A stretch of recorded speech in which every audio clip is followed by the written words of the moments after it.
Bonjour, bonjour. Oui, je sais, ça fait très très longtemps. Je ne sais même pas combien de mois, mais je sais que c'était avant l'été, bien avant l'été. Je pensais peut-être revenir avant, et puis en fait, j'attendais d'avoir quelques petites choses à vous montrer et à vous parler, à partager avec vous avant de revenir ici. J'espère, enfin ça fait un peu bizarre maintenant de dire que j'espère que vous avez passé un bel été parce qu'on est fin septembre quasiment. En tout cas, si, j'espère quand même que vous avez passé un bel été. Écoutez, le mien fut assez rempli de plein de petites choses diverses et variées et la maison était pleine quand même tout le temps. C'est aussi pour ça que tourner une vidéo, ça me semblait compliqué étant donné que je n'ai pas de pièces véritablement où je peux m'isoler ou alors les pièces dans lesquelles je pourrais m'isoler. Je pense que la lumière n'irait pas du tout, ou voilà. Donc c'est pas, j'ai pas trouvé l'endroit idéal quand il y a du monde. En fait, il y en a pas. C'est une maison assez ouverte et moi j'aime pas trop tourner quand il y a du monde autour de moi. Déjà, j'ai mes chiens qui parfois font du bruit et c'est bien comme ça. Donc voilà, écoutez, petite présentation. Si jamais vous m'avez oublié, que vous passez par ici ou que vous êtes nouveau sur cette chaîne, on ne sait jamais. Je m'appelle Lila, j'ai 53 ans. Je suis une tricoteuse, on va dire, depuis à peu près, vraiment assez intense depuis environ 7 ans, qui correspond environ au moment où je me suis mis à tricoter en circulaire. Et je trouve que ça a été, pour moi, le démarrage et une fenêtre ouverte sur de nombreuses possibilités en tricot. Parce que ça évite quand même de faire des coutures, en tout cas la plupart du temps. C'est à partir de ce moment-là que j'ai vraiment commencé à explorer différents types de patrons, des pulls, des accessoires, mais quand même beaucoup de pulls, de t-shirts, tuniques, enfin des hauts quoi. Et je tricote aussi un petit peu d'accessoires, pas tant que ça, mais ça m'arrive. Des chaussettes, des châles, des petites écharpes, tout ça. J'habite en Loire-Atlantique, je suis maman de 4 enfants, dont évidemment des grands, l'aîné a 24 ans, et le dernier qui est encore à la maison, le seul, l'unique, il a 17 ans et il est interne, donc je ne le vois peu, je le vois le week-end. Voilà pour les petites présentations. Qu'est-ce que je pourrais vous dire de plus? Rien, à part que bienvenue ici. J'ai des petits projets à vous montrer. Alors, moi, ces derniers temps, je n'achète pas de laine. Voilà. Parce que économiquement, tout ça, il y a des priorités dans la vie. Donc, je n'achète pas de laine. Donc, le challenge pour moi a été vraiment de tricoter avec ce que j'avais en stock. Ce stock n'est pas minuscule, hein, j'ai de quoi faire, mais je dois bien admettre que pour moi, tricoter qu'avec ce que j'ai, ça enlevait, je ne sais pas pourquoi, hein. Autant quand je suis dans la ferveur d'un patron et que je viens d'acheter la quantité laine pour ce même patron ou que je reviens d'un salon, c'est assez excitant pour moi de tricoter ce que j'ai. En revanche, quand j'ai de la laine depuis déjà un moment, je trouve ça un petit peu, parfois moins drôle. Je ne sais pas pourquoi, parce que toutes les quantités de laine que j'ai achetées, je les ai achetées pour, à la base, un projet type. Mais je ne sais pas, dans ma tête, ce qui se passe, c'est comme si ça m'enlevait un petit peu une petite impulsion comme ça, sympathique, une petite excitation qui a moins quand la laine est déjà là depuis un petit moment. Mais force est de constater que c'est un exercice auquel je me suis pliée parce que je n'avais pas d'autre choix. La difficulté aussi que j'ai rencontrée, c'est que forcément pendant l'été, j'avais pas très envie de tricoter des pulls ou des projets d'automne ou d'hiver. Et j'avais quand même pas beaucoup même quasiment pas. J'avais une quantité pull pour un haut. Le reste, j'avais vraiment une pelote par-ci, une pelote par-là. Donc j'ai pas pu faire grand-chose. Ce qui aussi explique pourquoi je ne suis pas revenue vraiment avant. J'ai aussi tricoté du coup des petites choses qui ne sont pas forcément qui n'étaient pas de saison estivale, mais écoutez, j'ai pris mon temps. En plus, vous allez voir que j'ai dû faire et défaire. C'est le lot de bien des tricoteuses. Parfois, j'ai dû défaire un peu tardivement parce que je me suis rendu compte un peu tardivement que ça n'allait pas, parce que si comme moi vous ne faites pas d'échantillons, ben voilà, ou que vous n'essayez pas forcément en cours de route, ou en tout cas un peu tard, ça m'est arrivé, bienvenue dans ma vie. Et que parfois je m'emballe aussi, je tricote, et puis au bout d'un moment je regarde le projet et je fais « Ah, il me semble qu'il y a un truc qui déconne ». Donc ça m'est arrivé un petit peu, pas tant que ça, mais j'ai pas tricoté bien vite. C'est pas bien grave, c'est pas une course. Et aussi, j'ai beaucoup moins tricoté quand même cet été. J'ai fait beaucoup d'autres choses. Et moi, j'emmène pas mon tricot partout. Je ne l'emmène pas en balade, par exemple, parce que j'ai du mal à me faire des marches en tricotant. Je trouve pas ça très pratique. Je me suis baignée souvent habitant en bord de mer, donc je n'emmène pas mon tricot à la mer. Et pas forcément sur la plage, parce que je fais mes longueurs, je rentre. Enfin voilà, je vais vous raconter ma vie, c'est pas très intéressant, mais voilà. En tout cas, bienvenue par ici, ou re-bienvenue. Je vais donc vous montrer, j'ai pris des notes parce qu'évidemment, mémoire ou cervelle de Bigorneau, bonjour. Je ne me souviens déjà jamais des noms des choses, mais autant je me souviens très bien. J'ai la physionomie des visages et des choses, j'ai une mémoire un peu visuelle, mais alors le nom, c'est une catastrophe. Petit détail aussi qui fait que je me souviens moins bien des choses, c'est que avant, j'avais, je l'ai toujours d'ailleurs, un carnet, je vous en avais déjà parlé, en cuir, que j'avais eu dans le calendrier de l'Avent de Les Chevaux Solidaires, qui est génial, avec plein de pages où on peut noter tous ses projets, où c'est des fiches en fait, où on note sa laine, la taille d'aiguille, on marque ce qui nous... moi je faisais un petit dessin du projet, comme ça tout de suite visuellement, pouf pouf, je retrouve ma fiche hyper vite. Et je prenais des notes sur ce que j'avais changé, les difficultés, etc., le montage que j'avais fait, ou le rabat. Enfin, s'il y avait des choses notables à écrire, je les marquais sur ce carnet-là. Je n'ai plus les fiches, je n'en ai plus, et je n'en ai pas racheté, parce que je crois que je vous l'avais déjà expliqué, mais il se trouve que la recharge est en vente, j'ai pas regardé récemment, mais sur le site de Les Chevaux Solidaires, mais si je ne commande que ça, je crois que j'en ai autant de frais de port que de montant de fiches. Donc ça m'embête un peu. Ce qui fait que, voilà, pour l'instant, je n'ai pas recommandé les fiches. Alors, je note pas vraiment au fur et à mesure des projets. En plus, moi, maintenant, j'utilise quand même beaucoup Knit Companion, l'application sur ma tablette pour suivre le patron, ce qui, somme toute, est assez pratique.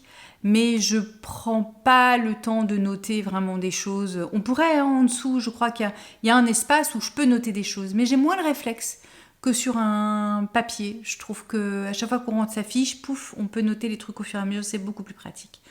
Donc un de ces quatre, je vais quand même essayer de me réapprovisionner en ces petites fiches papier qui sont quand même très... qui facilitent en tout cas le quotidien et on va dire que ça compense un peu le manque de mémoire que je peux avoir sur la laine, sur tout ça. Voilà. J'ai quand même donc pris des notes sur mon petit cahier et je vais vous dire tout ce que j'ai terminé avec mes restes. Alors quand je dis restes, c'est soit des vrais restes, soit ce que j'avais en stock. Alors, la première chose que je vais vous montrer, c'est ce haut. Je vais essayer de le mettre sur un cintre pour qu'il soit plus présentable. Qui s'appelle le Youm d'Isabelle Kramer. Bon, il était dans mon armoire, hein, vous m'excuserez. Et pour être tout à fait honnête, j'ai fait hier le changement des vêtements été, automne, hiver. Et donc celui-là, il a failli passer à la trappe. Et je me suis dit non, ne le range pas tout de suite parce que tu en auras besoin pour le montrer dans ta vidéo. Donc voilà, parce que je suis pas sûre que je vais avoir l'occasion vraiment de le reporter. Quoique, en vrai, il fait pas froid. Nous n'avons pas vraiment froid. Donc le Youm d'Isabelle Kramer que j'ai tricoté en coton mérinos de chez Drops, en rouge, comme vous pouvez le constater.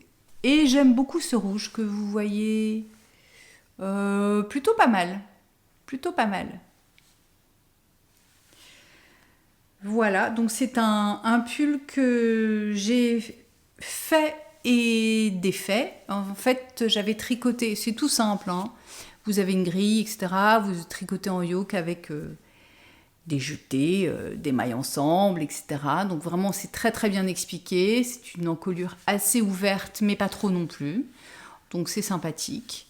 Et une fois qu'on a terminé le yoke, donc je vois on fait des rangs raccourcis, puisqu'on va creuser un peu plus, enfin monter le dos. On va creuser l'encolure devant. Et donc on va faire des rangs raccourcis. Voilà. Donc ça, c'est assez pratique. Parce qu'on n'a pas besoin de forcément mettre une étiquette pour se rendre compte de où est le devant, où est le derrière. Donc moi, ça, j'aime bien, parce que tous n'ont pas ça. On a des augmentations ensuite, un peu tout le long là. Voilà. Et une fois qu'on a mis... qu'on a tricoté une certaine longueur, on va dire, qu'on a mis les mailles des manches en attente, il me semble. Moi, j'avais la première fois tricoté tout ça. Ouais, peut-être jusque-là. Allez, jusqu'à la séparation. Et quand j'ai tricoté jusque-là, je ne sais plus si j'en avais parlé déjà la dernière fois ou pas, je ne sais pas s'il était en cours. Je l'ai essayé et je me suis rendu compte qu'il est 10 fois trop grand. Enfin, 10 fois trop grand. Oui, beaucoup trop grand. Je n'ai pas fait d'échantillon, je ne sais toujours pas si l'échantillon est bon ou pas, à vrai dire, parce que je ne l'ai pas mesuré. Si, je crois que j'avais regardé. Je crois que l'échantillon n'est pas mauvais, mais peut-être que l'ampleur qui était prévue, les anses positives étaient un peu trop importantes. Je ne saurais pas dire. Toujours est-il que je l'avais fait en M initialement, me semble-t-il. Et donc j'ai tout défait et j'ai tout recommencé en S. Et il me va très bien. Donc voilà, pas de difficulté particulière, il est tout à fait débutant compatible. On a des petites côtes torse au niveau des manches et au niveau de la bande du bas. Il est assez court, donc moi je le mets... Alors, c'est pas si j'y pense, mais je vais essayer de vous tourner après des petites images où on voit les vêtements portés. Je vais pas les essayer à chaque fois là, mais je ferai des petites images comme ça. Je vous insérerai des photos ou des images de moi en train de porter les vêtements. Ce sera plus parlant. Donc voilà, donc moi je le portais avec un petit pantalon taille haute qui ne fait plus partie de mes vêtements d'hiver, mais en tout cas en demi-saison c'est parfait. J'aime bien la coton mérino, je la trouve assez agréable à tricoter.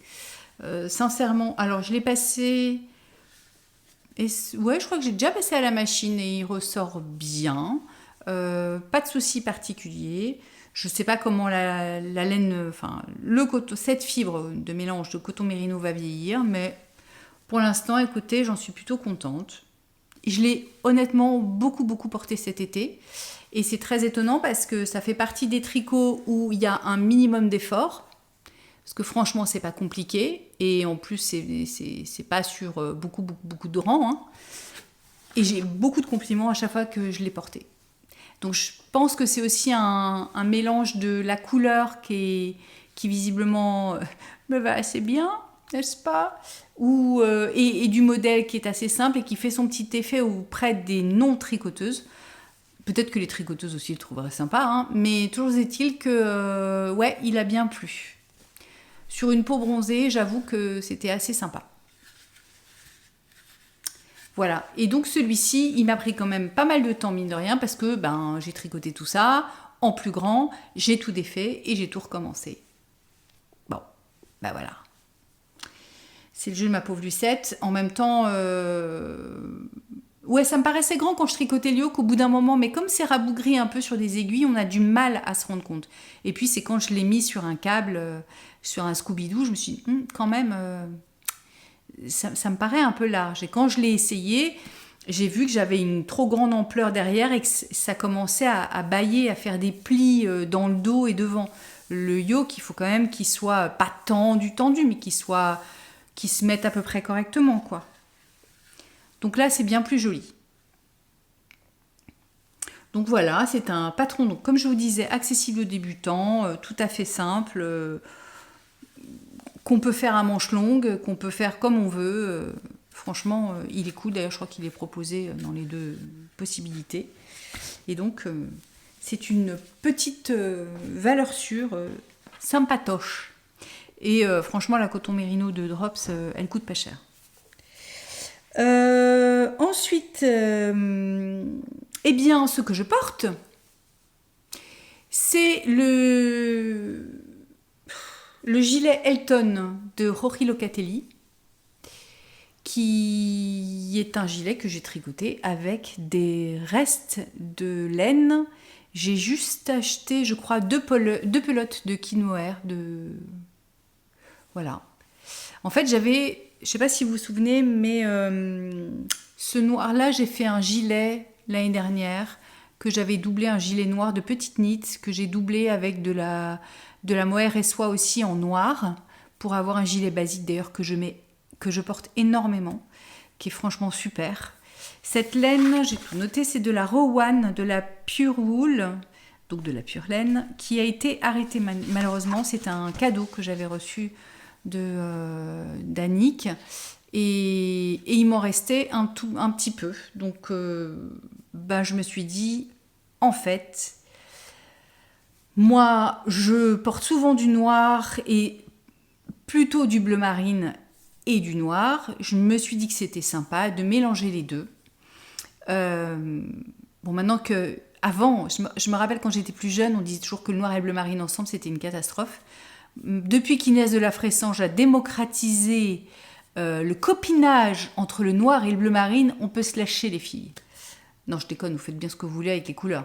Mais du coup, je trouve ça plutôt sympa parce que moi, je mets souvent des jeans. Et quand il m'arrive de mettre un haut noir comme ici, par exemple, là, j'ai un jean. Ça match avec les deux, ça choque pas, c'est sympa comme tout. En tout cas, moi, j'aime beaucoup. Voilà. Sachant qu'en plus de ça, ce noir, si on ne mélange pas du mohair et soie, il est pas très très noir. Il est noir, mais si, il est noir. Il est bleu, il est noir avec une pointe de bleu marine, je dirais. Le mohair et soie, je ne voulais pas passer commande, donc pour pas payer de frais de port pour 2 pelotes, sachant qu'il ne fallait pas que j'achète quoi que ce soit de toute façon, donc je suis allée chez Diffuse Laine à côté de chez moi, à Pornic, et je l'ai pris chez Rico, parce qu'ils n'ont que ça, donc voilà. Bon, alors, c'est pas le mohair et soie que je préfère, il n'est pas forcément bon marché d'ailleurs, il doit être à... Je sais plus combien il est, mais entre 8 et 9 euros la pelote quand même, il me semble. Je crois qu'il n'est pas...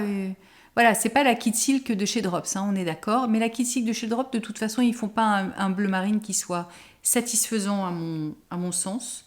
Parce qu'ils ont un fil, le fil n'est pas... Chez Drops, je trouve que le fil du bleu marine, comme le fil du noir d'ailleurs, n'est pas assez saturé en pigments. On voit un petit fil blanc, un petit fil plus clair. Alors que là... Je ne sais pas si vous allez bien voir, mais il y a des légers reflets, parce que forcément ça brille, mais je trouve qu'il est plutôt bien. Voilà. Et le fait de la petite transparence comme ça, c'est assez sympa. Donc c'est un pull, un gilet boxy, voilà, qui est prévu avec pas mal d'aisance positive. Ouais, vous voyez. Et avec des emmanchures tombantes comme ça, et des manches courtes, enfin 3/4, et assez cintrées. Donc au départ, moi, si vous me connaissez un petit peu, vous savez que je n'aime pas les manches particulièrement fitées, sauf que là, en l'occurrence, avec un gilet un petit peu boxy, je me disais que ça était joli pour la ligne. Si je faisais des manches larges là-dessus, ça n'aurait pas été. Et j'aime beaucoup le côté manche 3/4. Moi, c'est une taille de manche que j'aime bien. D'abord parce que je trouve ça très féminin. C'est plutôt élégant. Moi, je remonte souvent mes manches quand j'ai un pull un peu long, donc ça m'évite de remonter mes manches. Et puis, pour un gilet de demi-saison, je trouve ça parfait, parce que c'est rare que j'ai franchement froid là. Bon, peut-être qu'en plein hiver, si j'ai un gros coup de froid, je ne mettrai pas celui-ci. Mais de toute façon, c'est un gilet qui est somme toute assez fin. Donc je trouvais ça assez cohérent, le coup des manches 3/4 avec la composition du gilet. Voilà, donc on alterne des bandes d'un certain nombre de rangs, 1, 2, 3, 4, de 4 rangs je crois, et ensuite on vient relever les mailles et faire la patte de boutonnage.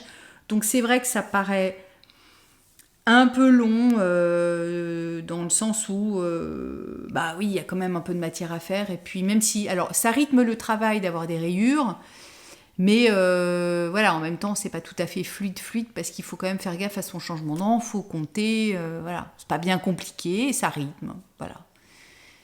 Ça rythme. Je le trouve assez nickel, franchement. Mais la Rowan, à chaque fois que les 2 fois que je l'ai tricoté, je trouve qu'elle a un rendu hyper propre, une finition très très jolie. Ça fait, oui, ça fait bien fini. Il y a pas de, les mailles sont bien dessinées, bien nettes. J'ai fait un rabat à l'italienne qui est bien élastique aussi, donc très confortable et propre quoi. Voilà. Donc ça, je suis contente. Donc ça m'a liquidé un peu de reste. Voilà. Parfait. Parfait. Donc ça, c'était le 2e objet terminé. J'en ai un, 3e. En fait, il me restait... Alors, j'ai eu la joie et le plaisir au mois de juin de recevoir Karine, la Miss Knitter, qui est venue me voir à la maison parce qu'elle était dans le coin. Donc ça, c'était cool. On a passé quelques heures ensemble. C'était super. Et je lui disais qu'effectivement, on parlait de laine et de reste, etc. Et j'avais sur les bras 2 pelotes de la Pure Silk de Knitting for Olive en noir. Et je ne savais pas trop quoi en faire, mais en même temps, j'ai fait des recherches sur Ravelry. Et j'avais vu, j'en avais discuté avec elle, qu'elle avait fait le Posy Tank.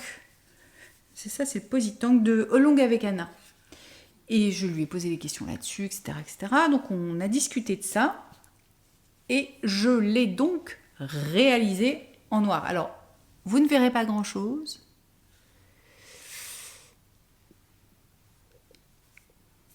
Donc c'est un petit top, un petit débardeur tout fin, bordure de dentelle très jolie. Voilà. Alors c'est la première fois que je tricote un débardeur, moi, qui commence par le bas, qui est un exercice pas facile pour pouvoir savoir où on en est, mais assez forte de l'expérience de Karine sur ce petit débardeur. J'ai pris une taille inférieure et j'ai rallongé le corps. Comme je n'avais que 2 pelotes, même un tout petit peu moins de 2 pelotes, j'avais calculé que j'avais exactement le même grammage qu'elle avait marqué elle sur son Ravelry. Donc je me suis dit que ça devait passer. Et c'est ce que j'ai fait. Donc j'ai fait une taille S, je crois. Et donc j'ai fait la dentelle comme ça, qui est sous forme de grille. Je ne sais pas si vous avez les deux, mais... Et en fait, on va jusqu'à une certaine hauteur, et ensuite on fait des triangles devant-derrière. Donc, c'est la même chose, le devant que le dos, et c'est terminé par un I-cord que l'on noue pour faire les petites bretelles. Voilà, donc l'avantage, je trouve, d'avoir des liens que l'on noue, c'est qu'on n'est pas obligé de calculer à l'avance la taille de bretelle qu'il va nous falloir, puisque c'est quand même assez facile à régler. En revanche, il est quand même très décolleté dans le dos. Pour être très honnête, je ne l'ai pas encore porté. Et je pense que maintenant, il attendra jusqu'à l'été prochain, parce que j'ai pas eu l'occasion. On n'a pas eu... non, j'ai pas eu l'occasion, et j'étais pas... je me sentais pas encore très à l'aise avec le fait de le mettre correctement, de savoir si ça allait bien tomber, les bretelles derrière avec un soutien-gorge, etc., etc. Donc c'est vrai que c'est pas vers ça que je me dirigeais facilement. Mais ceci étant, il est très sympa. Il est très sympa. La Pure Silk, elle est vraiment agréable à porter, elle est agréable à tricoter aussi. Tiens, j'ai un fil qui dépasse, c'est bien, j'ai rentré un fil, mais je l'ai rentré dans le mauvais sens. Il est ressorti, le coquin. Donc voilà. Très mignon. Puis ces petites vaguelettes en bout de tricot là. Je sais pas si vous verrez, mais l'image est vraiment pourrie, parce que la lumière est très changeante. On a eu du soleil il y a un quart d'heure, un bon quart d'heure, et là ça se couvre d'un coup. Nous avons actuellement un changement de marée, donc nous sommes marée basse et elle est en train de remonter, vous saurez tout. Donc potentiellement ça joue aussi sur la météo. Écoutez, j'espère que vous me verrez quand même et surtout que vous verrez les tricots que je vous présente parce que c'est le plus important.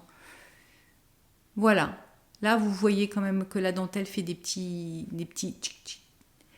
vagues en dessous là. Donc je le trouve très délicat, très féminin, très sympa. Franchement, très mignon. Bon, c'est pas parce que j'ai pas osé encore le porter qu'il faut faire comme moi. Mais franchement mignon. Donc ça, c'était le Positank. Et nous sommes rendus à la fin des vêtements que j'ai réalisés cet été. Donc vous voyez, il n'y en a pas énormément. Après, j'ai des choses en cours, qui sont en cours depuis déjà cet été. Il faut que je rattrape des choses qu'il va falloir que je vous montre ensuite. Alors, autre objet terminé. Il faut savoir que moi, j'avais acheté le livre c'est Cynthia Vallée, que je ne dise pas de bêtises. Alors, vous voyez, vous n'êtes pas déçus, hein, le podcast est toujours aussi décousu. Je vais avoir pas mal de boulot au montage, mais c'est pas grave.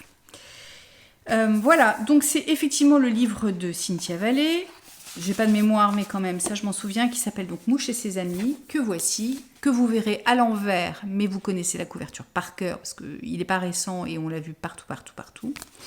Ce livre, je l'avais acheté au salon de la laine Bière-Hélène à Nantes, l'année dernière, et je m'étais dit quand même qu'un de ces quatre, je me tricoterais bien une petite bestiole de cette gangue-là, ne sachant pas exactement laquelle ni pour qui. Parce que moi j'ai plus d'enfants petits à la maison, hein, bien sûr. Donc voilà. Mais je suis Tati Lila, d'un petit garçon qui a 7 ans. Et quand il est venu cet été nous voir avec ses parents, enfin avec sa maman, je lui dis, écoute, si ça te fait plaisir, choisis un animal. Donc je lui ai montré le livre, on a regardé tous les animaux.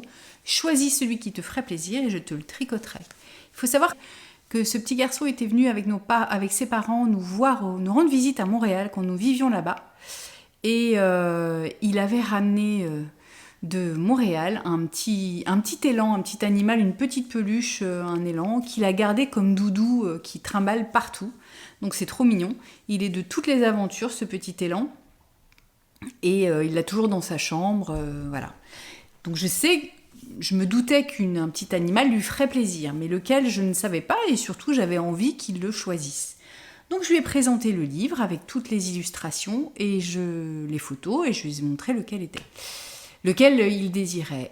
Il se trouve que son papa est agriculteur et éleveur de brebis. Donc il m'a dit, Tati, pour rester dans le thème, je vais choisir la brebis.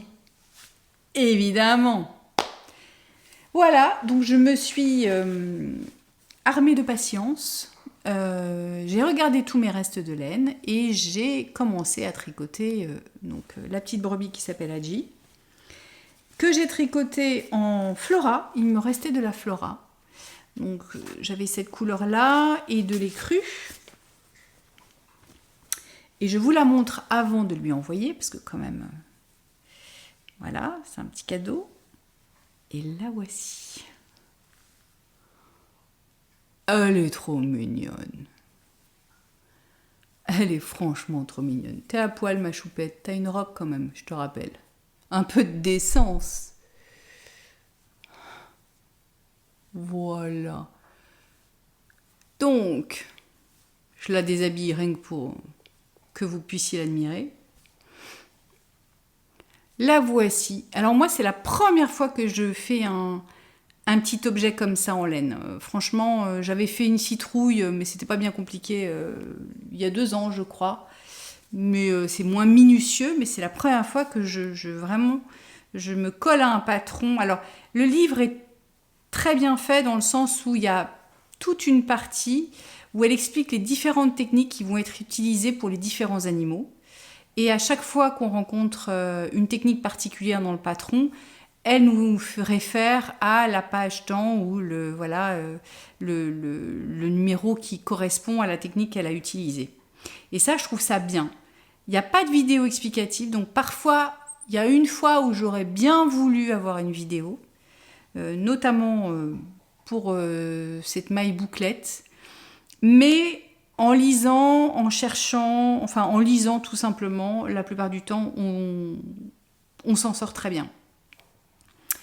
C'est un patron qui théoriquement donc, se tricote en fingering, qui se tricote en 2 mm, mais moi j'avais pas de 2 mm, donc j'ai tricoté en 2,25 parce que j'avais pas envie d'acheter du matériel supplémentaire pour ça. L'idée étant de ne pas dépenser de sous, mais de faire avec ce qu'on a. Et franchement, sachant que je tricote serré, ça l'a bien fait. J'ai appris plein de choses parce que je n'avais jamais mis un truc bête, hein, j'avais même jamais mis d'yeux de sécurité, j'avais jamais brodé comme ça. J'ai fait du point de croix, mais j'ai jamais brodé. J'avais jamais rembourré un animal, j'avais jamais fait des toutes petites circonférences avec ces toutes petites oreilles. J'adore.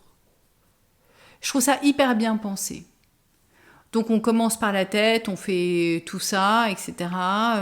Je crois qu'à un moment donné, quand on s'arrête, elle nous dit, et c'est pas idiot, on doit broder à un certain moment et mettre les yeux de sécurité, donc elle nous conseille de faire un demi-rembourrage pour essayer de voir exactement comment placer les choses.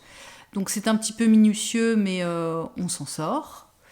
Et une fois qu'on a fait tout l'animal, alors c'est mignon parce que voilà, il y a des petits changements de couleur pour les petites mains. Il y a les petits sabots. Enfin, franchement, c'est tout choupi, quoi. Et on n'a qu'une petite couture à la fin. Voilà. Donc, c'est bien foutu. La petite robe, elle... moi, je pense qu'elle est un petit peu moins longue que celle du livre. J'ai l'impression qu'elle arrive plus bas. Mais écoutez, franchement, ça le fait. Elle est surtout un peu plus serrée, mais c'est pas très grave. Pas de difficulté non plus particulière, si ce n'est que là, les bandes verticales, faut choper le truc aussi parce que c'est en petit. Autant les bandes horizontales, on fait un changement de couleur, on fait glisser son fil, donc ça va. Faut faire suivre le fil, mais ça va. Autant les bandes verticales, ça se fait après coup avec un crochet. Donc en fait, on vient passer le fil contrastant sous la robe et attraper son crochet et faire des mailles chaînettes. Et donc, alors moi, on ne voit pas super bien la petite trait. Je sais pas si de près, si vous allez deviner. Franchement, alors je l'ai pas fait sur toute la robe, je l'ai fait sur le devant comme ça. Je l'ai pas fait sur l'arrière parce que je trouvais ça marrant de faire comme ça. Je trouvais pas que ça allait apporter un truc particulier de le faire partout, sachant que elle porte un manteau, et que j'avais très envie de faire le manteau. On fait des bretelles que l'on croise et que l'on coud après, avec un repère qu'elle nous donne. Donc tout est bien expliqué. J'aime beaucoup là la petite zone de point mousse qui lui confère une petite... des petits cheveux, quoi. Enfin, comme des poils de mouton, en fait. Hein. Franchement, c'est très, très mignon. Et je suis contente parce qu'elle a une bonne bouille. Elle est franchement mimi. Moi, j'ai pas voulu trop. J'ai rembourré bien. Elle dit bien qu'il faut faire plus que moins. J'ai pas rembourré au taquet dans le sens où... Enfin, je voulais pas qu'elle ait les jambes raides, quoi. Je me dis que s'il la pose sur un meuble dans sa chambre, ce sera pas mal. Et le manteau, le voilà. Alors, c'est lui qui, honnêtement, m'a donné le plus de difficultés. Parce que ce point bouclette là, c'est pas fastoche. C'est pas fastoche parce que c'est sur une petite circonférence. Ça me fait penser que je n'ai pas rentré le dernier fil. Qu'il faut que je fasse avant de lui envoyer. C'est pas fastoche parce qu'il faut bien coincer sa laine. Et en plus de ça, la façon dont elle l'explique, quand vous cherchez des tutos sur Internet... c'est pas les mêmes explications. Ils font pas exactement la même méthode. Je sais pas pourquoi, mais c'est pas la même chose. Je laisse le fil pendouiller, comme ça j'y penserai. Mais après avoir bien...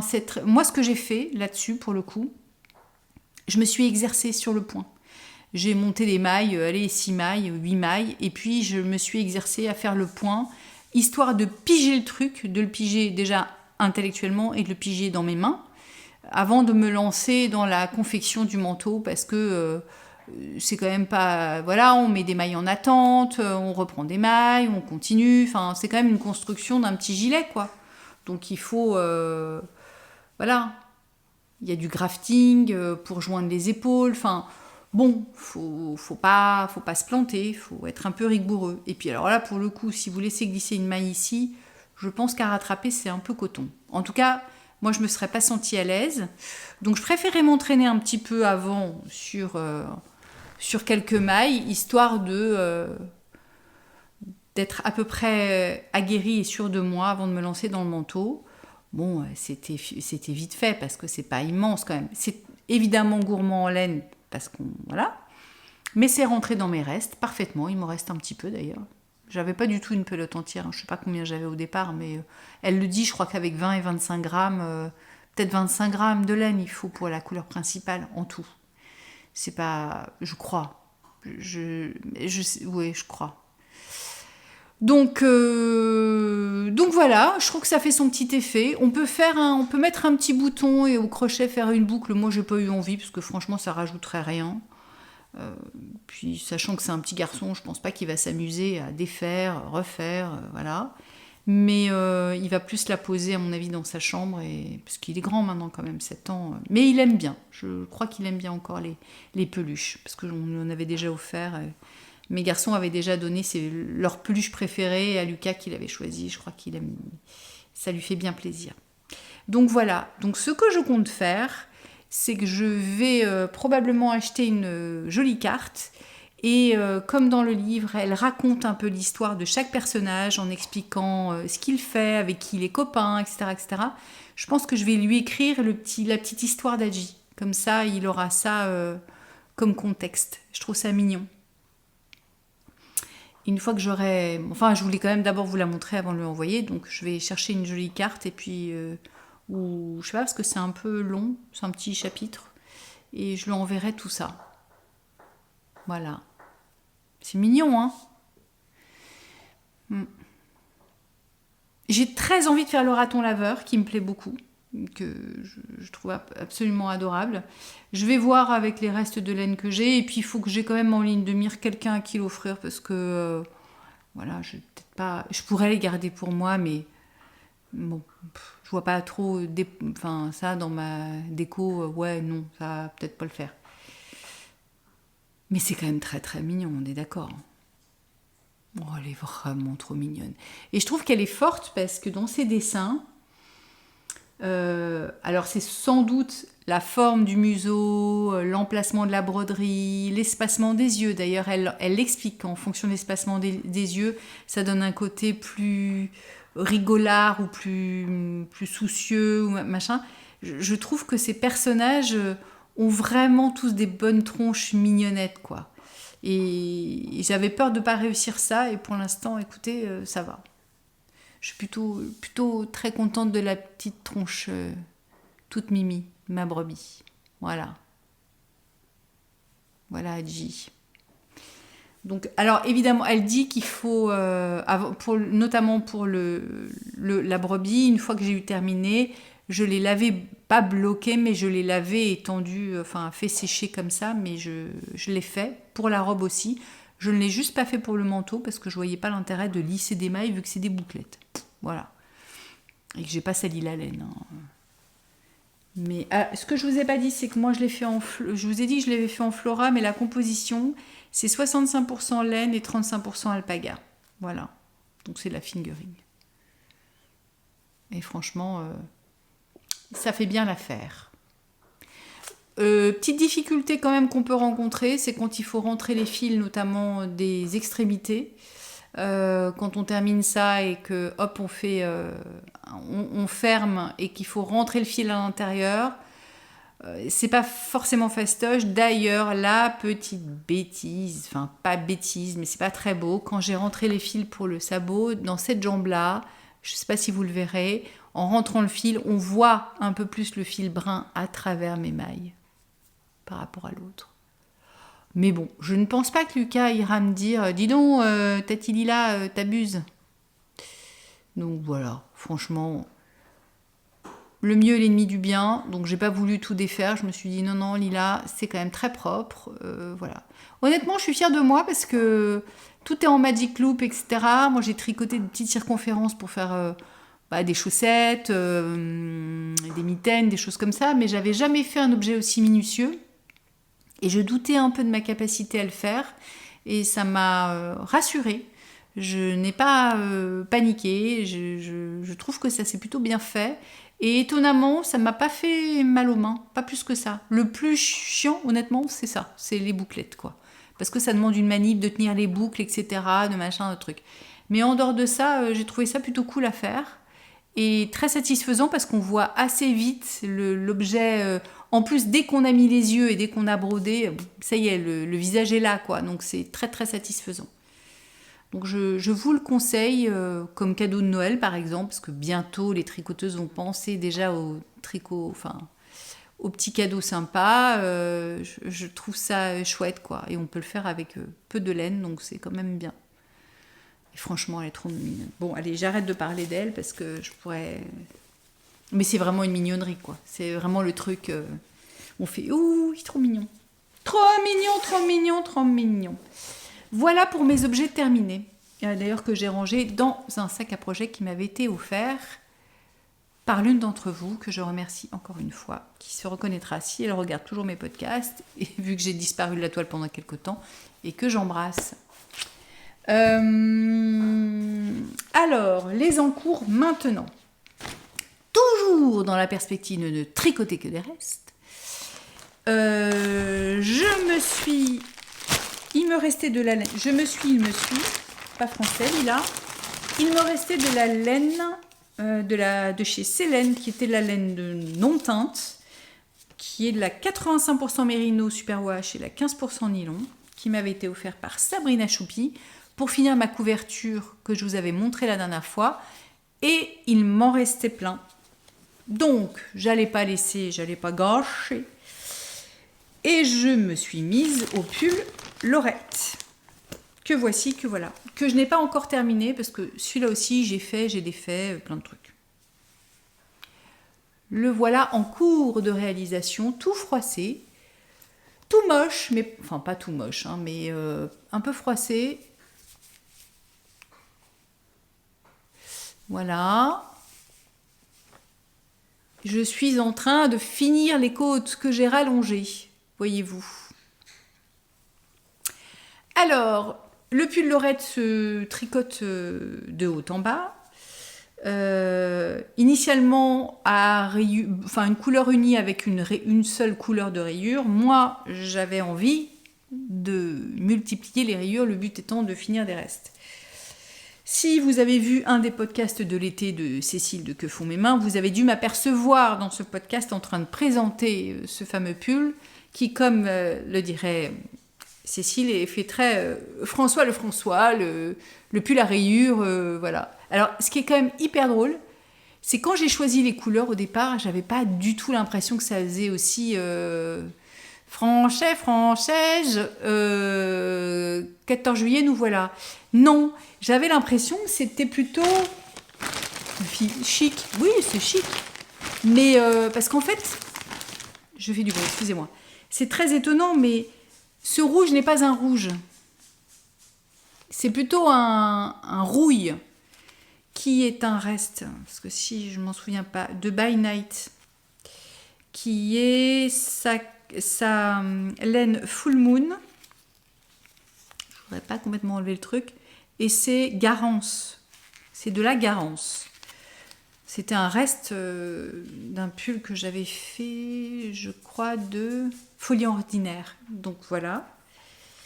Et ça, le bleu marine, c'est un Belle Époque, je crois.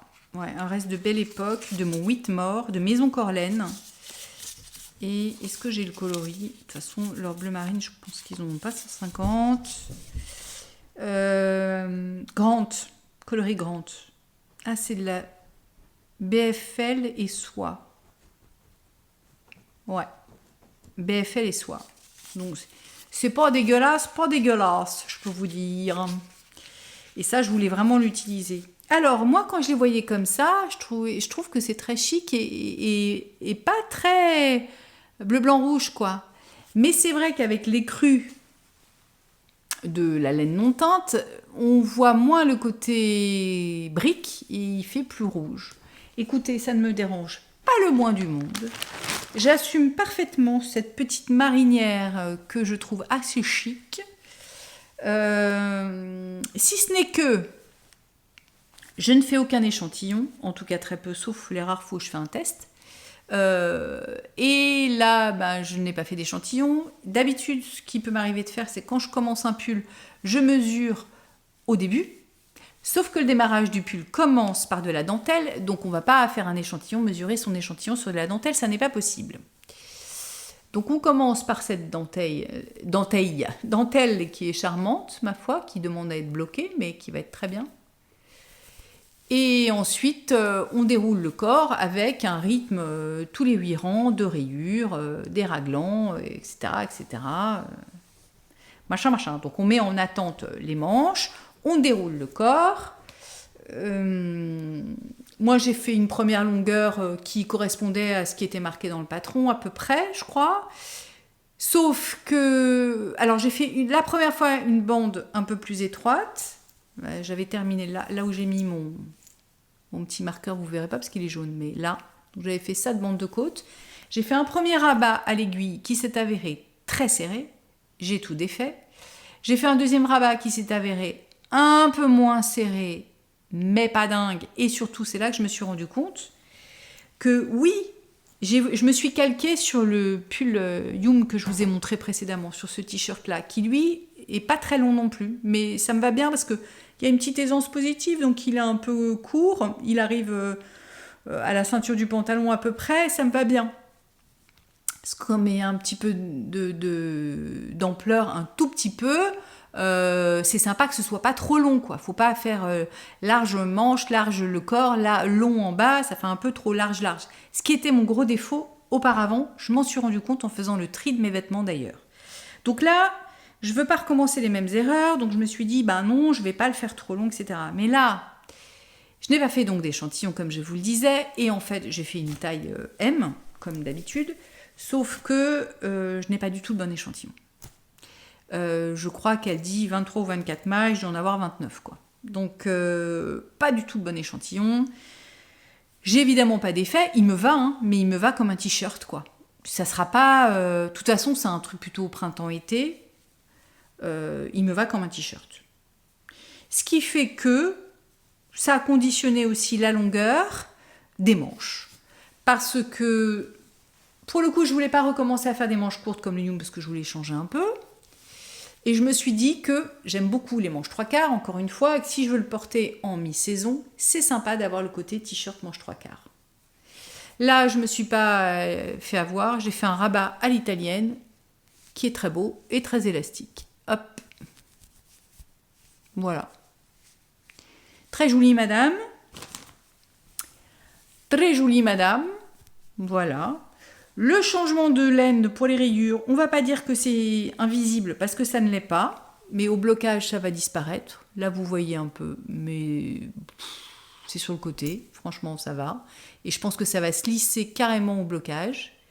En fait moi ce que je fais, c'est que au moment de changer de couleur, donc je prends mon nouveau fil, je fais un premier tour, et quand j'arrive à la première maille du deuxième tour, je chope la jambe de la maille d'en dessous, je la remets sur l'aiguille avec la première maille et je tricote les deux ensemble.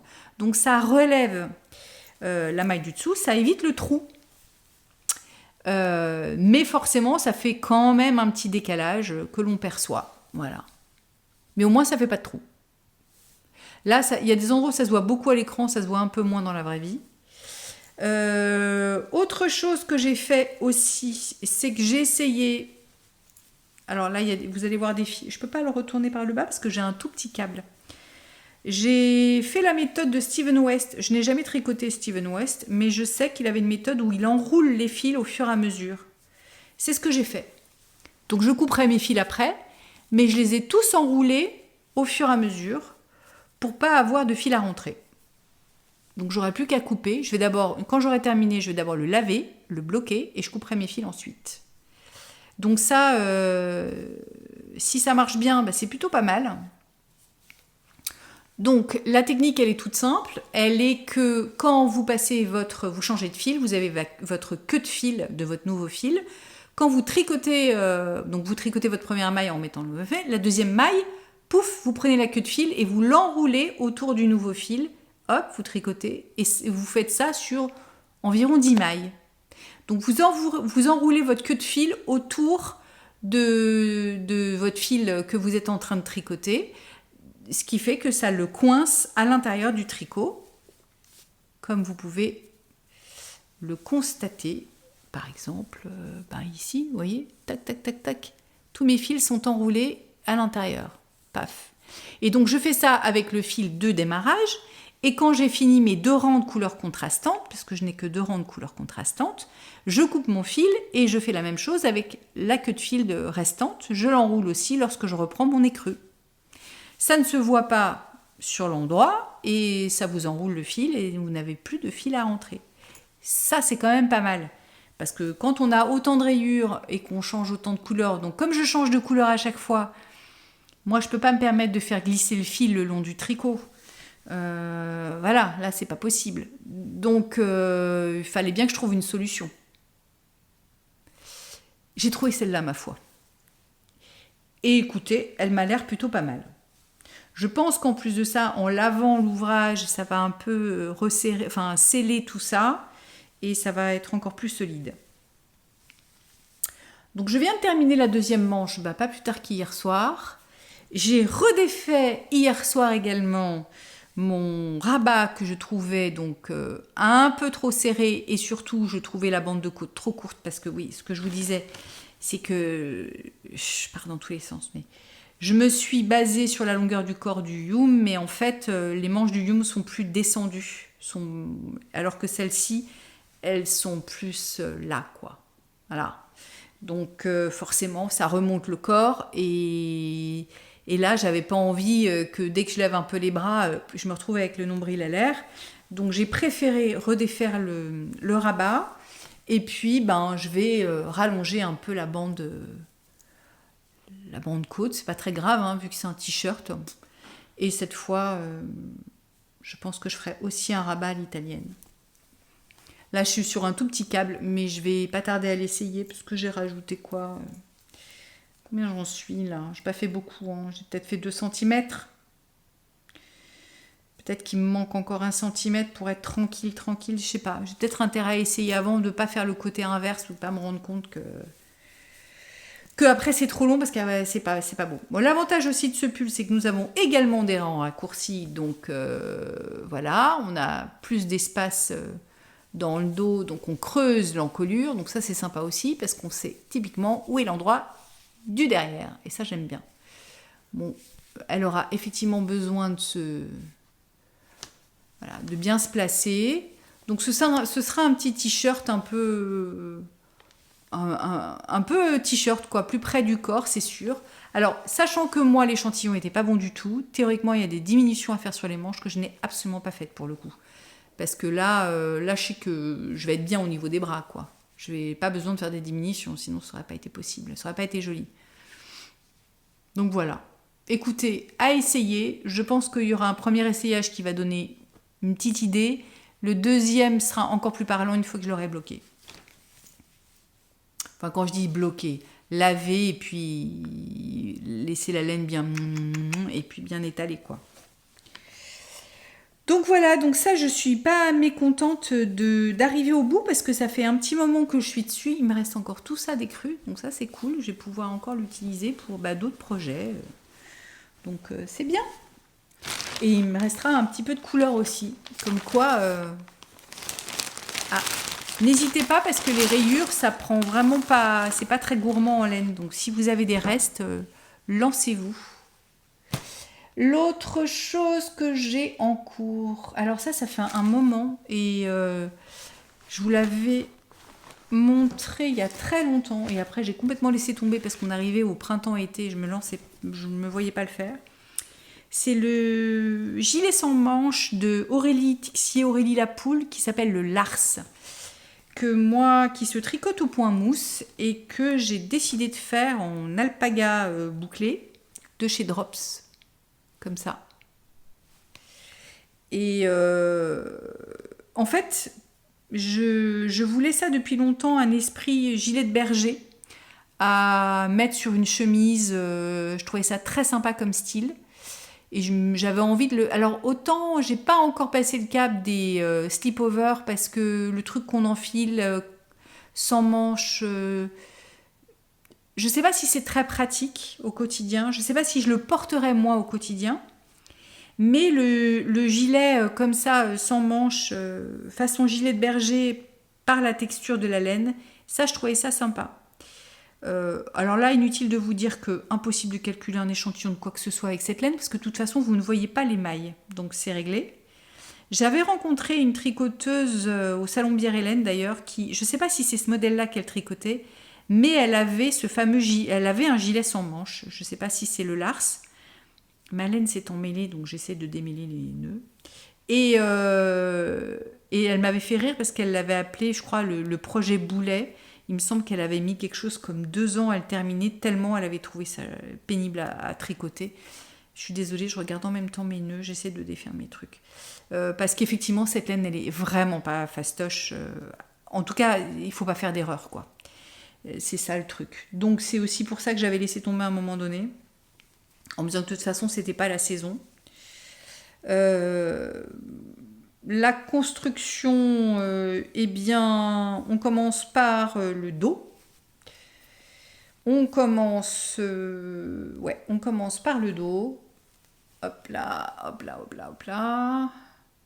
On fait des augmentations, n'est-ce pas, de part et d'autre. J'aime bien parce qu'elle fait des augmentations invisibles, mais inutile de vous dire que de toute façon, elle ne serait pas invisible, qu'elle serait invisible quand même, je pense. Et ensuite, quand on arrive à un certain nombre de rangs ou à une certaine taille, je crois que c'est un certain nombre de rangs, on vient, et c'est là que le bas blesse, on vient relever des mailles.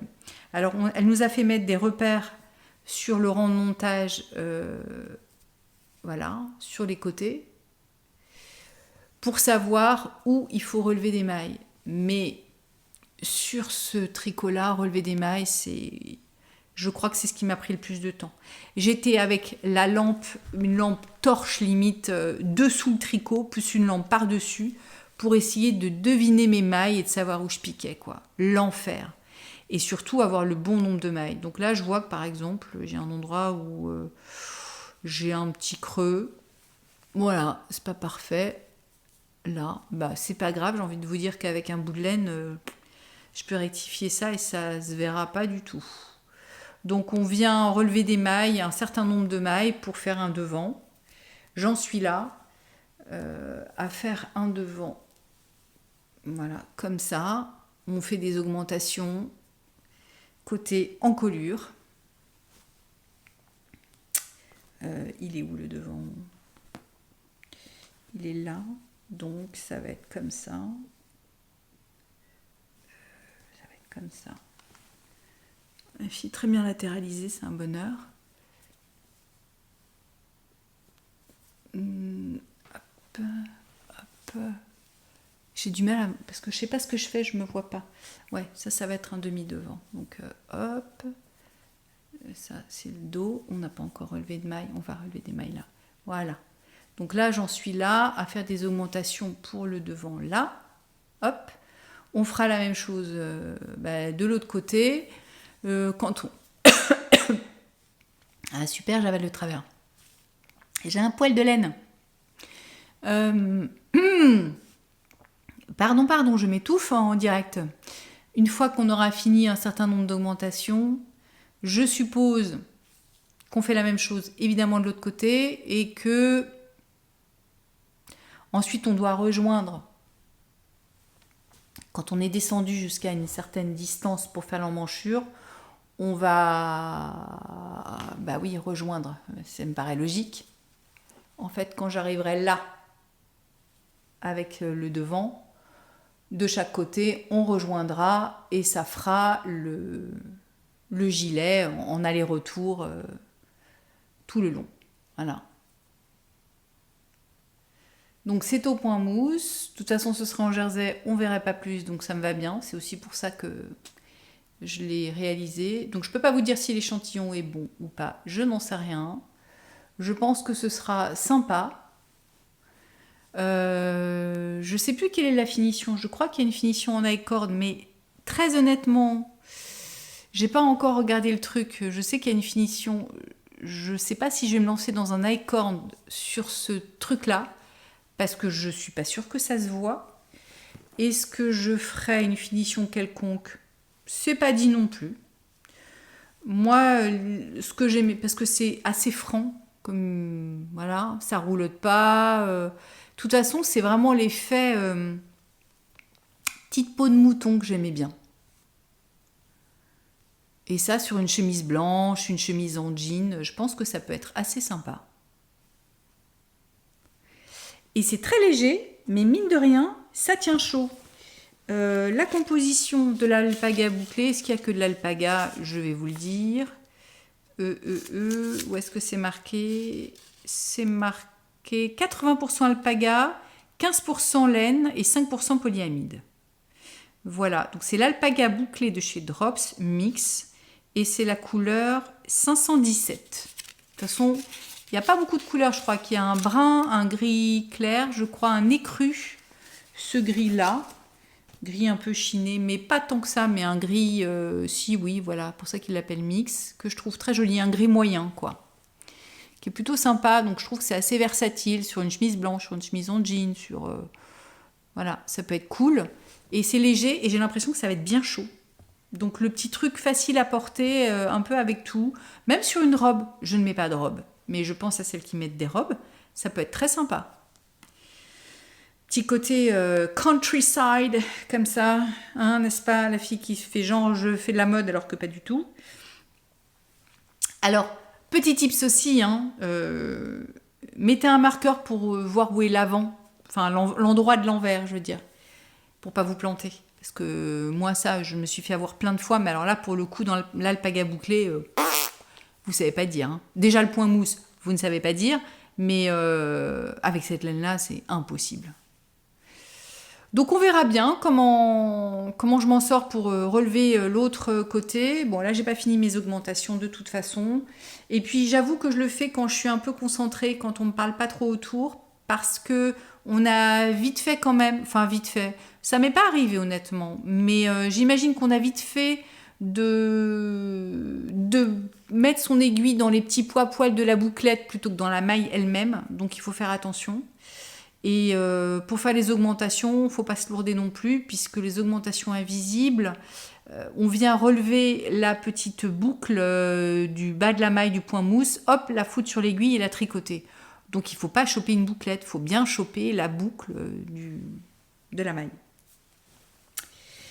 Voilà, donc ça je l'ai repris très récemment et ça ne devrait pas être trop long si je le fais correctement, mes amis.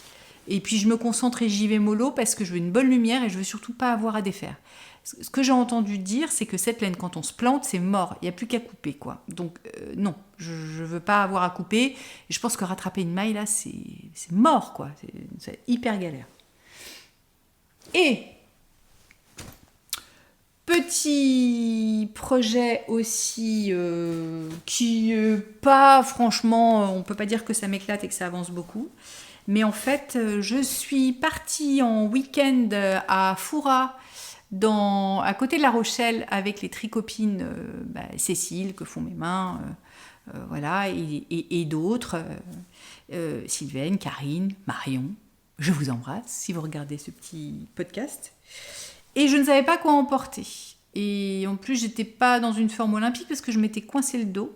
Donc je n'ai pas beaucoup tricoté. Non seulement je m'étais coincé le dos, mais si vous le savez, si vous suivez, moi j'ai des chiens à la maison. J'avais 3 chiens, dont une golden, ma golden d'amour qui s'appelle Apple, et qui nous a quittés à 10 ans le 20 août. Et je partais, le week-end était prévu juste juste après. Donc très honnêtement, j'avais d'abord annulé mon week-end parce que j'étais pas du tout dans le mood. Et en fait, je me suis dit que ça me ferait du bien. Bon, j'avais pas prévu de me coincer le dos, bien sûr, mais ça, le corps exprime des trucs. Hein. Et donc, je cherchais un projet facile à emporter. J'avais pris mon lorette, que j'ai pas tant que ça tricoté, je crois, et je m'étais dit, prends des chaussettes. J'avais cette laine que j'avais achetée à la mercerie La Rochelle, d'ailleurs, lors d'une précédente retraite avec d'autres tricopines, qui était de la laine qui change toute seule, la 1000 coloris, 1000 colors de chez Lang, je crois. Et j'avais fait une tentative de jacquard, chaussettes jacquard en cœur, là. Les chaussettes cœur qui sont très connues, de Stone. Et en fait, elles étaient très jolies, hein, mais je ne rentrais absolument pas le pied dedans. Donc j'ai tout défait, je ne savais pas quoi en faire. Et j'ai refait des petites chaussettes basiques, mais j'en suis qu'au début, je n'y ai pas touché depuis. Donc franchement, en plus elles sont toutes petites parce que j'ai voulu faire sur 60 mailles pour essayer. Je me rends compte que 64 parfois ça colle pas bien. En plus la laine elle est un peu dodue quand même. Elle est assez irrégulière en fonction de l'endroit où il y a le fil qui brille ou pas. Je sais pas comment elle se met. Elle est un peu mèche quoi. C'est un peu une laine mèche. Carrément même. Donc il y a des endroits où elle est vraiment plus dodue que d'autres, puis moi elle a déjà été détricotée. Donc je me suis lancée dans une chaussette vanille toute simple, ou à la vanille comme on veut, si on veut le parfum ou si on veut le modèle. Voilà, j'ai commencé en Magic Loop, je suis passée au mini circulaire, mais j'avoue que je ne les tricote pas du tout pour l'instant, j'ai dû faire un rang, enfin franchement j'ai rien foutu. J'ai rien foutu parce que elles vont être sympas. Hein. Moi, je fais jamais des chaussettes très très hautes parce qu'il fait pas hyper froid ici, donc j'aurai vite chaud. La laine n'est pas des plus agréables à tricoter et encore moins en 2,25. Donc, je sais pas trop ce que ça va donner. Écoutez, j'espère que je passerai le pied en 60 mailles. Mais pour en avoir parlé, il y a pas mal de tricoteuses qui font des 60 mailles. Et comme je vous dis, la laine est un peu dodue. Et qu'en Magic Loop, en mini circulaire, je tricote un peu plus lâche aussi qu'en Magic Loop, je me suis dit, tentons le 60. Voilà. Donc ça, c'était le petit projet avec les tricopines que j'avais lancé là-bas, mais rien foutu. Ça viendra. Disons que je me dis que ça, c'est le petit projet que je peux embarquer un peu partout.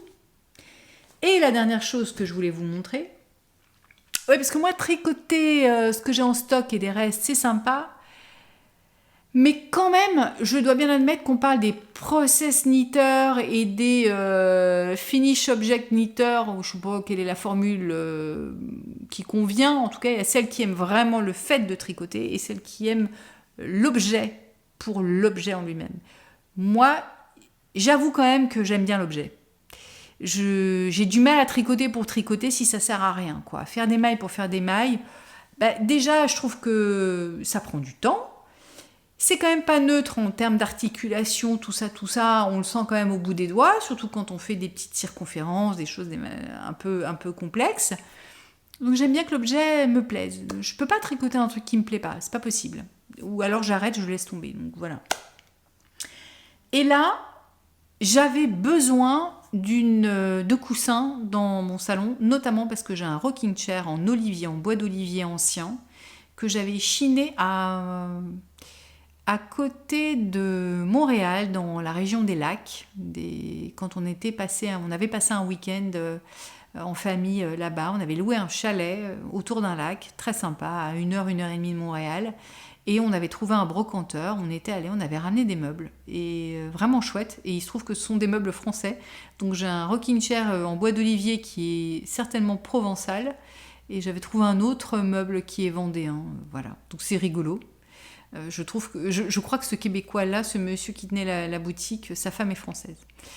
Et donc, il est très sympa, je le regarde actuellement, mais il est pas confortable en l'état, il lui faut vraiment un coussin. Et je n'en avais pas. Donc, sachant que j'avais le patron dans ma patron tech, du fameux design de Anne Wenzel, le Kunos Cushions, je me suis dit que j'allais regarder ce que j'avais en stock. Mais cette petite affaire-là, c'est quand même très gourmand en laine. Puisque l'on fait beaucoup de mailles glissées, on alterne des mailles glissées et des mailles tricotées pour faire en quelque sorte une forme de tissage. J'essaierai de vous mettre une photo ici. Ouais, je vous mettrai une photo ici. Donc, toujours est-il que ce sont des coussins très jolis, qui peuvent être très modernes d'aspect, etc., mais qui sont assez gourmands en laine. Donc, il fallait quand même un certain nombre de pelotes pour faire la plus grande taille, qui doit être 49 cm par je ne sais plus quoi exactement, mais c'est assez grand. Ah, mais j'ai le patron là, est-ce que je peux vous montrer une photo? Le plus grand, c'est 48 par 48. Oh là là. Donc, c'est soit rectangulaire, 48 par 29, soit carré, 48 par 48. Moi, je fais le plus grand. Et il se tricote en 5,5. Et il faut 200 g de laine de la Déca. Et Déca Sport, quoi. Et en fait, il en faut quand même 200 grammes, donc c'est pas rien sur des pelotes de 50, ça veut dire qu'il en faut un petit paquet, et donc on n'a pas forcément des restes comme ça. Oui, c'est ça que je voulais vous montrer, c'était une photo. Alors moi, j'ai imprimé en noir et blanc, mais vous voyez un peu l'idée. Voilà.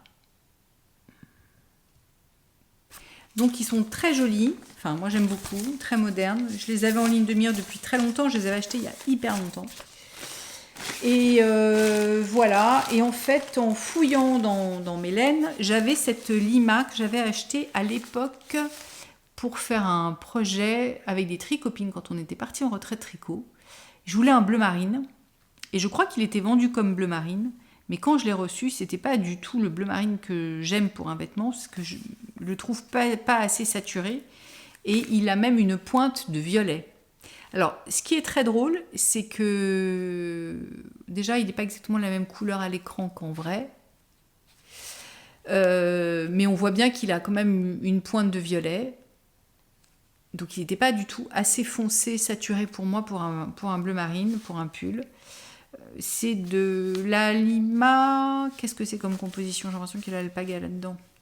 Ouais, c'est ça. Il y a 65% laine et 35% alpaga. Donc elle est assez douce. Elle est assez chouette, hein, franchement. Mais donc j'avais quand même pas mal de plots. Et j'avais la Peer Gynt aussi. Mais la Peer Gynt, j'en avais pas suffisamment pour faire. Il me restait une ou deux pelotes de bleu marine du pull que j'avais fait pour un de mes fils. Mais pas suffisamment en quantité pour pouvoir faire ce coussin. En revanche, j'avais la quantité nécessaire d'écrue qui me restait de mon gilet. Je crois que c'est le gilet d'une de Émilie Louis que j'avais fait. Je sais plus, c'est ce gros gilet au point mousse que j'avais fait l'année dernière. Et celle-ci, c'est quoi comme coloris? C'est la 2511. Elle n'a pas de nom ou un nom. Ouais, non, elle n'a pas de nom. Et la Peer Gynt, c'est 100% laine. Ouais, 100% laine norvégienne. Voilà. Donc, moi j'ai décidé de faire le fond bleu, enfin vous allez voir. Je n'ai encore pas mes couleurs contrastantes parce qu'il y a des petites bandes de rayures là, par exemple. Tac, les bandes du milieu.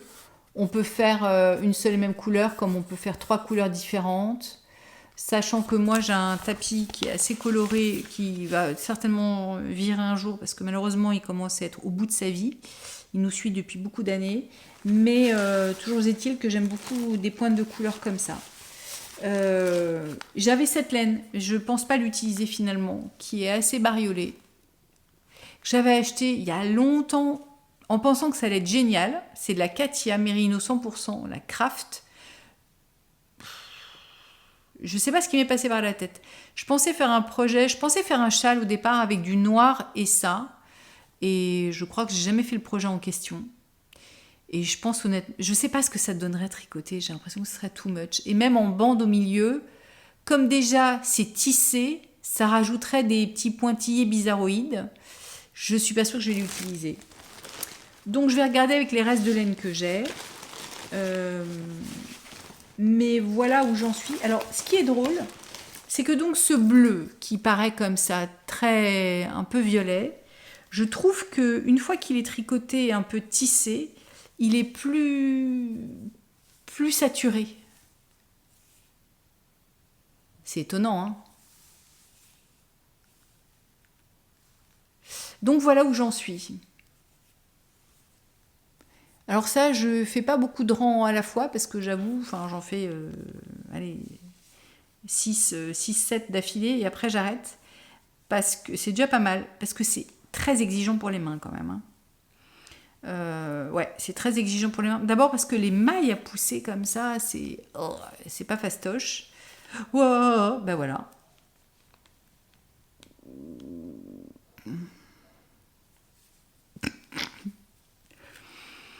Voilà. Bon, j'arrête mes bêtises, hein. Ouais, c'est assez exigeant. Donc il y a une charte à suivre avec un certain nombre de rangs, sachant que je suis pas du tout au bout de ma charte et qu'il va falloir que je la fasse 3 fois, je crois. Donc je suis pas au bout de mon truc. Mais le résultat est vachement sympa. On a vraiment l'impression que j'ai tissé de la laine, quoi. Enfin, que j'ai fait un tissu, ouais. C'est de la tapisserie pour moi, ça. Le tissu est bien dense, sans être cartonné du tout, hein. Donc je trouve le tissu bien dense sans être cartonné. Le dessin rend vraiment bien. Enfin, la géométrie comme ça, enfin les petits points. Je ne sais pas si vous voyez là.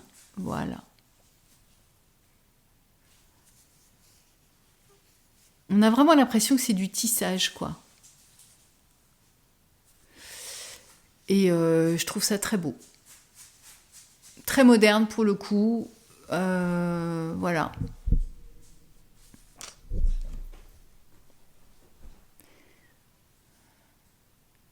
Donc ça me plaît beaucoup. Je pense que je vais chercher une des couleurs un peu plus vives.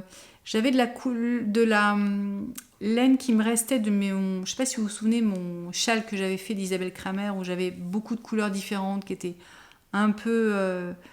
j'avais un violet profond, enfin une espèce de prune, de rose, un ocre. Et cette laine n'est pas tout à fait unie, etc.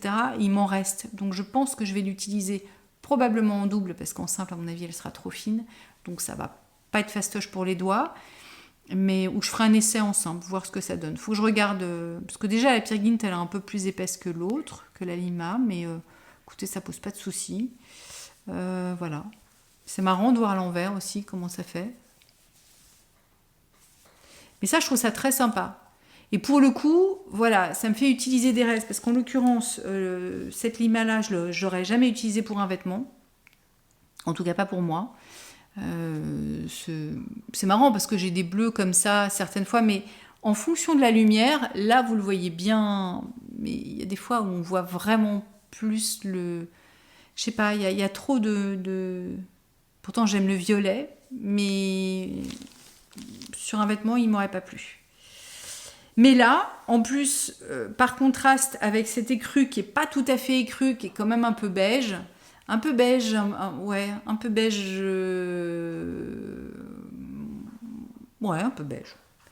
Je trouve que le contraste est assez élégant. Voilà, ça devrait être, si j'y arrive au bout, une belle housse de coussin. On verra bien, mais c'est assez sympa. Et ça me fait plaisir, même si c'est un peu difficile pour les mains, de tricoter un objet qui me liquide des restes et qui pour le coup va vraiment me servir parce que j'en ai vraiment besoin. Donc ça, c'est pas mal, quoi. Tout ça pour dire, vous l'aurez compris, que je veux bien tricoter des restes, mais il faut que j'en voie l'utilité avec l'objet terminé. J'ai pas du tout envie de tricoter des restes pour tricoter des restes et pas savoir qu'en faire. Faire 50 000, je sais pas, torchons ou que sais-je encore, que j'utiliserai pas parce que j'en ai déjà plein, ou machin.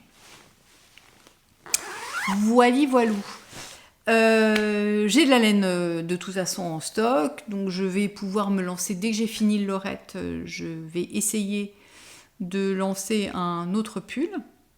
Enfin, je vais essayer, c'est pas une question d'essayer ou pas, c'est une question de le faire. J'ai plusieurs projets en tête, je sais pas exactement encore lequel je vais lancer, et puis du temps dont je vais disposer aussi. Mais je compte bien aller au bout de ces projets-là.